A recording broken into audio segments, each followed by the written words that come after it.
Tēnā koutou, tēnā koutou, tēnā koutou katoa. Kia ora, my name's Christine and I was born and live in Aotearoa, New Zealand. And I acknowledge the traditional owners across this country where we're meeting virtually today and pay respect to elders past and present.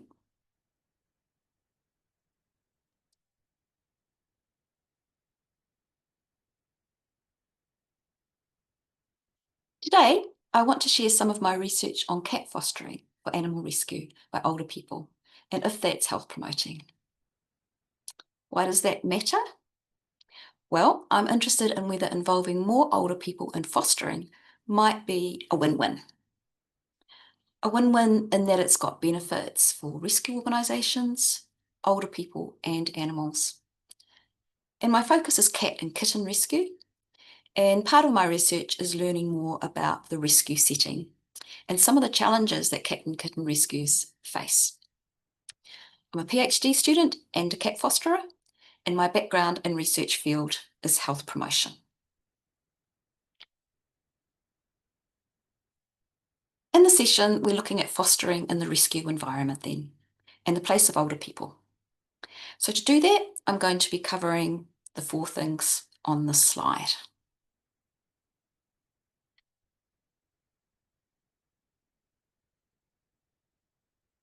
The health promotion idea most relevant to today's session is this one that settings or environments matter when it comes to health. From a health promotion perspective, part of what keeps us healthy is the settings or environments where we work, play and live in every day, and our relationships with others inside those environments or settings. So part of bringing a health promotion perspective to something is looking at the setting and asking whether it's a supportive environment. Creating supportive environments is a go-to health promotion strategy. And by supportive environments, we're talking about things like strong relationships and networks, as well as policies that are likely to support health. So when I'm thinking about whether fostering is health promoting for older people, I'm wanting to understand more about the rescue setting that fostering is part of. And also how that setting might be affected by the wider social and political environment, because that impacts on what's possible. This diagram shows how these ideas might relate to fostering.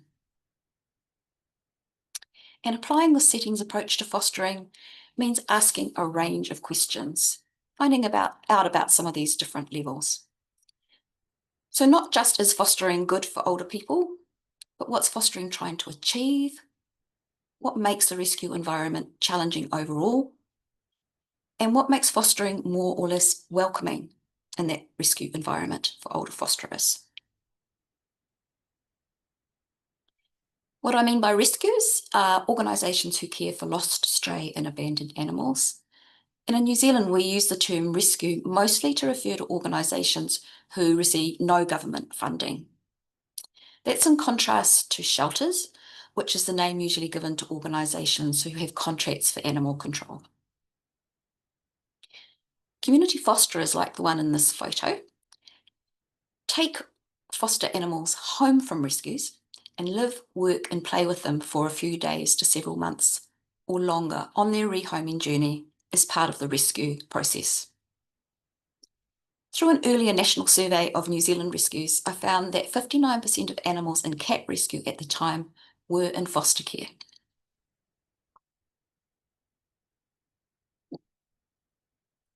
Two other things that came out of that research was that most rescues said they needed more fosterers, but older people did not make up a big part of the fosterer pool.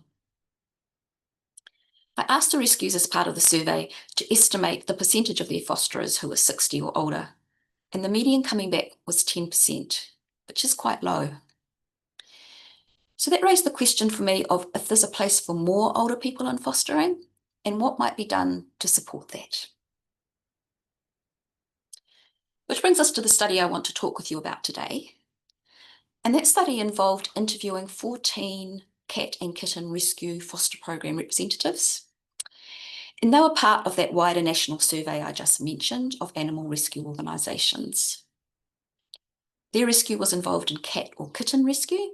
They had a foster program, and they said on the survey that they were willing to talk to me about it. So I interviewed them about their program, and I asked them things like why they used foster programs, the benefits and challenges they faced, and the potential they saw to involve more older people as fosterers. And then, using a form of analysis called template analysis, I created 5 themes.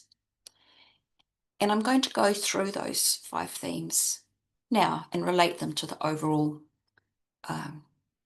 topic that I'm talking about today of rescue older people and challenges. What's your philosophy if you were going to sum it up in a few words? I said to one coordinator. That the animal comes first, she replied. When I asked rescue coordinators why they had foster programs, the idea of outcomes for animals and it being all about the cats was one of the strongest things that they talked about. It was all about the cats, achieving good outcomes for as many of them as possible, rehoming them. And foster homes were a way to achieve this outcome of rehoming, as we see in the first quote. And here they're talking not just about the fact that they're rehoming, but how many they're managing to rehome. There's a lot of cats to rehome out there. But something I also noticed was that relationships were a very important part of achieving these outcomes.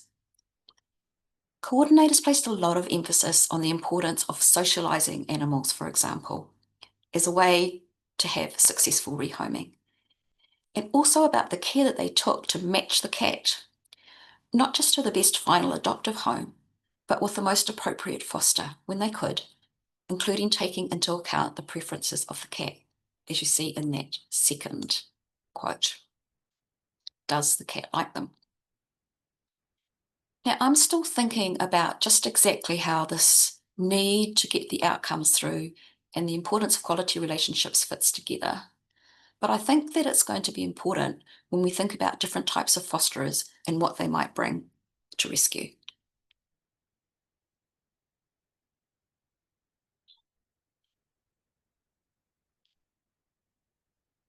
The second theme I'd like to talk about is the challenges at many levels for fostering and rescue more broadly.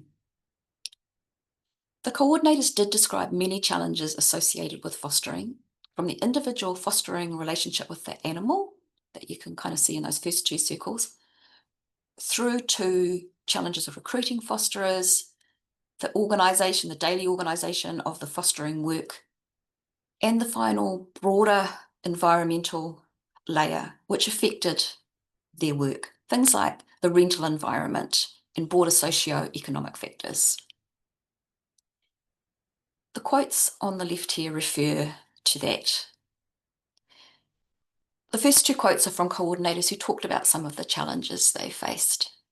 The first one talking about finding fosterers, training fosterers, the rental climate, so someone might be willing to foster, but their landlord didn't allow pets in the house, for example.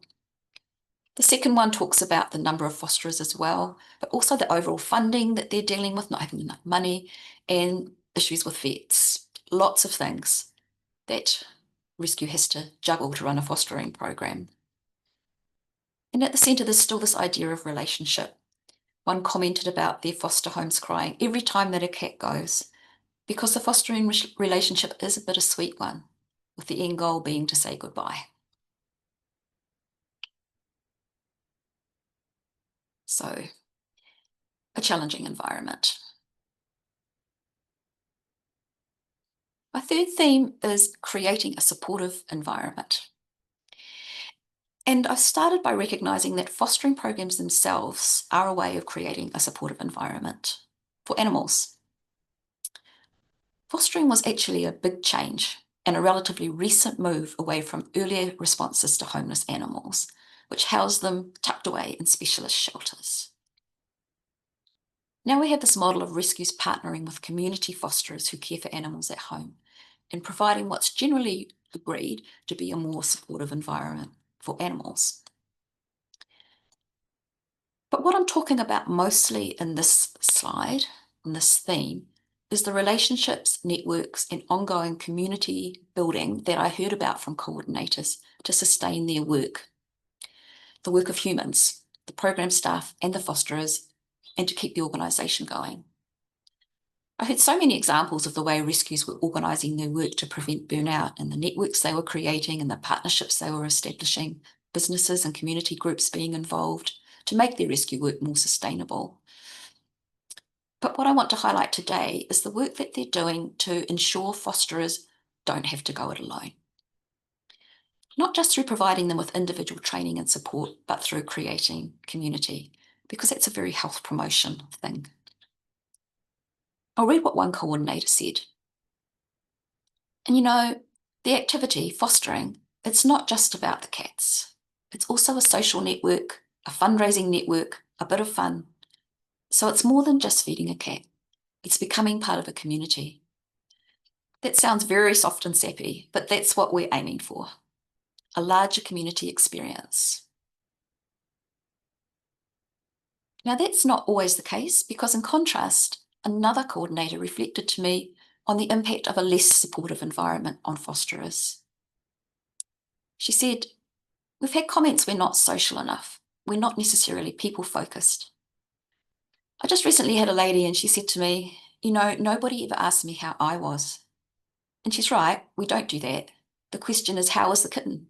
So I guess our focus really is on the animal. So based on these interviews, as a health promoter, what I'm seeing is that a typical setting for rescue fostering is one where animals, not people, are at the centre, but where fosterers are critical to the outcomes the organisations are trying to achieve for animals. And coordinators know that. Fostering probably works best when there are relationships, networks, and processes in place to sustain the challenging work that fostering is. But I still had this curiosity about the untapped potential of older adults and whether aspects of even well-functioning rescue environments might somehow be creating a barrier for older adults. So that leads me to the final two themes. When I asked coordinators about the older fosterers that they had, or the idea of older fosterers, they were nearly all positive. They saw older fosterers, older people, particularly those who were retired, as bringing many things: time, availability, love, emotional capacity. Some of these more than what a younger person might bring. They saw them as having life experience and maturity, possibly more likely to understand and follow organisational processes and systems. And some thought that they would be ideal for cats who otherwise might get overlooked. Here's what one coordinator said that touches on some of these things. So the time, the love, the positives, and the potential match with the older cats that might not otherwise find a foster home.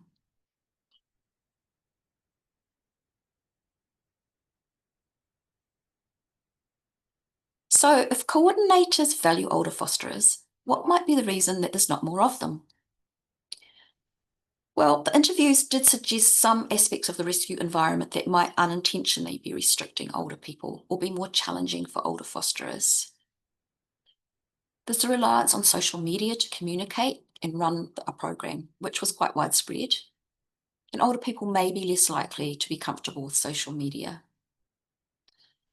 Some rescues had requirements to use computer-based IT systems to update foster cats' progress, which might be a barrier. There's the need often to transport animals to vets or back for checkups at the rescue, and that can be challenging for those who no longer drive, which may be something a potential older fosterer might deal with. And generally recruitment methods which tend to favour younger people, such as social media again, Facebook, these sorts of things. Now, this is not necessarily the case that older people are affected by these issues, But these are the kind of things that came up as potential barriers. And because of this, there may be limited awareness, and older adults may not even realise that fostering is an option. On the other hand, there were some really interesting solutions proposed by coordinators or ideas that might be particularly appropriate for older people.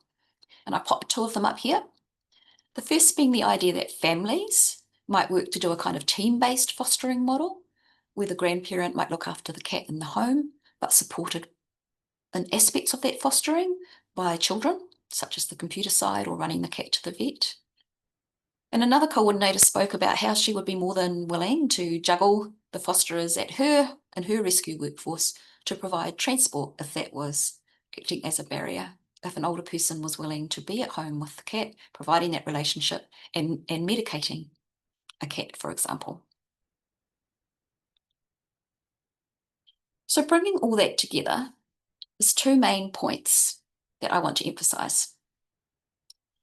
First, the essential work of fostering being challenging, but despite this, rescues are working to achieve better outcomes for animals through creating supportive environments in a range of different ways. And one of these, creating supportive community, might be particularly useful for fostering. Secondly, in line with the conference theme of equity and access, older people do seem to be underrepresented as fosterers. And increasing their participation in fostering seems to represent untapped potential. The literature suggests that the ability to make a contribution through volunteering is something that older people value. That the work of rescue is all about the animals, and that energy might need to be prioritised into the animals and meeting challenges of the wider environment. That won't necessarily be a barrier to older people. And they're likely to value aspects of a fostering community that a rescue goes on to create. But while many coordinators believe older people can make a valuable contribution, aspects of rescue settings may limit older people's participation as fosterers, and indeed other fosterers as well. So what might be done? Based on the research so far, I think these are some points worth looking at. Designing more inclusive recruitment and communication strategies. Thinking about potential roles that might match capabilities and preferences for older people.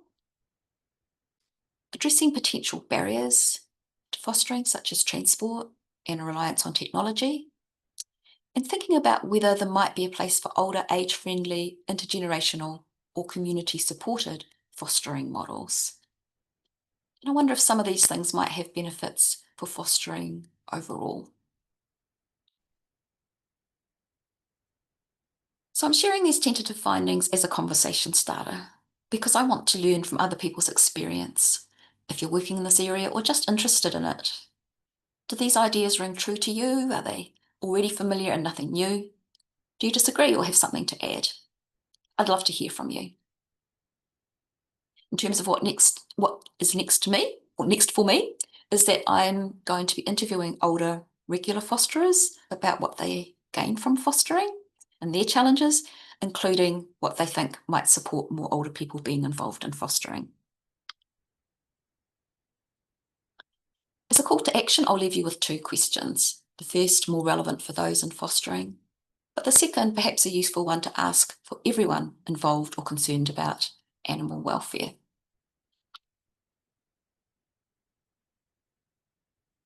And there's my email for those of you who would like to get in touch. So to finish, thank you to everyone who came along to listen today. I really appreciate you doing that. I'd like to thank the rescues who took part in this research, the coordinators, fosterers and adopters who shared photos, my research supervisors, and the Hope Foundation for Research on Ageing who provided funding that supports my PhD. Kia ora, ngā mihi ki a koutou.